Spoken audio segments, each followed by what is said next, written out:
Hello everyone, welcome back to my channel YSK legal awareness. నేను మీ Shailaja advocate. ఇవాళ తక్కువ డబ్బులతో తక్కువ రిజిస్ట్రేషన్ ఫీజు కట్టుకుంటూ ప్రాపర్టీ ఎక్కువ ఎలా సంపాదించుకోవాలో నేను చెప్తానండి. అయితే ఒక 5 రకాల డీడ్స్ గురించి మీకు ఇవాళ ఎక్స్ప్లెయిన్ చేస్తాను. ఫస్ట్ వచ్చేది సేల్ డీడ్. ఇది అందరికీ తెలుసు. అయితే సేల్ డీడ్ మీద రిజిస్ట్రేషన్స్ చేసుకుంటే మనకి జెంట్స్ పేరు మీద జనరల్గా 7 to 8% కట్టాల్సి వస్తుంది. అదే మనం లేడీస్ పేరు మీద చేయించుకున్నాం అనుకోండి 1 to 2% కట్టాల్సి వస్తుంది. మీరు మార్కెట్ వాల్యూ తీసుకుని దానిపైన 1 to 2% రిజిస్ట్రేషన్ ఛార్జెస్ ఉంటాయి అన్నమాట.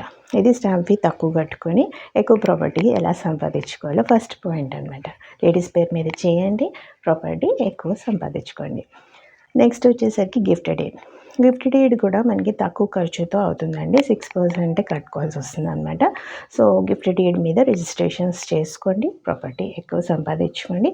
ఇది గిఫ్టెడ్ ఎయిడ్ ఏంటంటే ఇమీడియట్ ట్రాన్స్ఫర్ కూడా ఫాస్ట్గా అయిపోతుంది. ఫర్దర్గా ఏ ప్రాబ్లమ్స్ కూడా ఉండవు.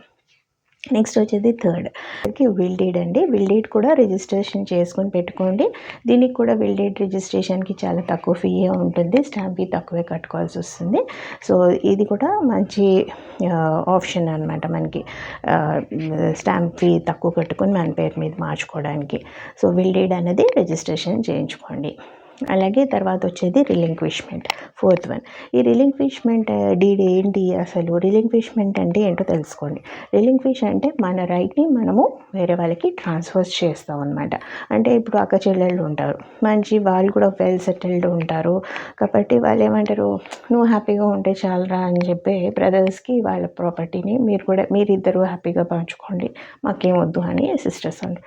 సో అలాంటప్పుడు మీరు ఈ రిలింక్విష్ డీడ్ అనేది రాసి రిజిస్టర్ చేయించుకోండి. ఎందుకంటే ఇప్పుడున్న అభిప్రాయం తర్వాత ఉండకపోవచ్చు, తర్వాత వాళ్ళ పిల్లలు వాళ్ళని మార్చేయచ్చు. సో రిలింక్విష్ డీడ్ మీరు ముందే రాసుకొని రిజిస్ట్రేషన్ చేయించుకొని పెట్టుకున్నారనుకోండి, అది పక్కా డాక్యుమెంట్ అయిపోతుంది.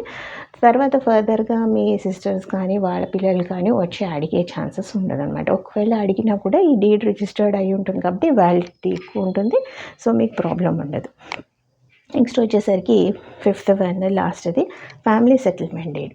ఈ ఫ్యామిలీ సెటిల్మెంట్ డీడ్ కూడా మీరు రిజిస్టర్ చేయించుకొని పెట్టుకోండి.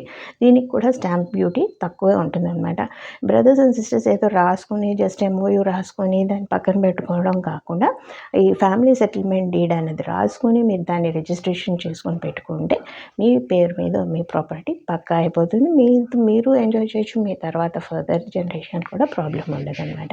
అదండి, ఈ 5 రకాల డీడ్స్ మీద మీకు ట్యాక్స్ తక్కువే ఉంటుంది, స్టాంప్ డ్యూటీ తక్కువే కట్టుకోవచ్చు కంపేరిటివ్ మామూలు రిజిస్ట్రేషన్స్ కన్నా. ఈ డీడ్స్ మీద చేసుకుంటే మీకు తక్కువ ఖర్చుతో ఎక్కువ ప్రాపర్టీని సంపాదించుకోవచ్చు అనమాట.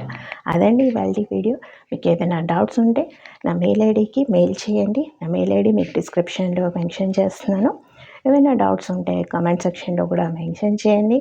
నా వీడియో నచ్చినట్టయితే లైక్ చేయండి, షేర్ చేయండి, సబ్స్క్రైబ్ చేయండి. Thanks for watching my channel.